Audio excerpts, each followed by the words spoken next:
Hi friends, welcome to Jaya's garden. இன்றைக்கி வெள்ளை மொச்சையில் ஒரு மசாலா ஸ்நாக்ஸுக்காக செய்ய போகிறேன். நீங்கள் அந்த மாதிரி செய்வீங்களா அப்படின்னு சொல்லி கமெண்ட் பாக்ஸில் சொல்லுங்கள். கொஞ்சம் வித்தியாசமான சுவையில் செஞ்சு கொடுத்தா எல்லோரும் சாப்பிடுவாங்க இல்லையா? இப்போ ஆயில் கொஞ்சமாக விட்டுட்டு கடுகும் உளுந்தம்பருப்பும் போட்டுக்கிட்டேன். நல்லா பொரிஞ்ச உடனே பல்லாரி வெங்காயம், ஒரு பல்லாரி வெங்காயம், காரத்துக்கு தகுந்த மாதிரி கொஞ்சமாக பச்சை மிளகா போட்டுக்கிட்டேன். இது நல்லா வதக்கலாம். இந்தளவு வதங்கின உடனே கருவேப்பிலை போட்டுக்கலாம், இஞ்சி போட்டுக்கலாம். நல்லா 2 வதக்கிக்கலாம். கொஞ்சமாக மிளகாய் பொடியும் மஞ்சள் பொடியும் போட்டிருக்கேன். இதோடு நம்ம வேக வச்சு உப்பு போட்டு வேக வச்சு நல்லா குழைய வச்ச மொச்சையை தட்டிக்கலாம்.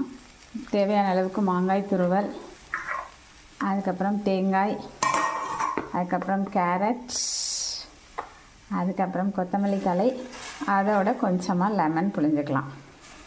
தேவையான அளவு உப்பு போட்டு கிளற வேண்டியதான். சூப்பராக ரெடி ஆகிடுச்சு.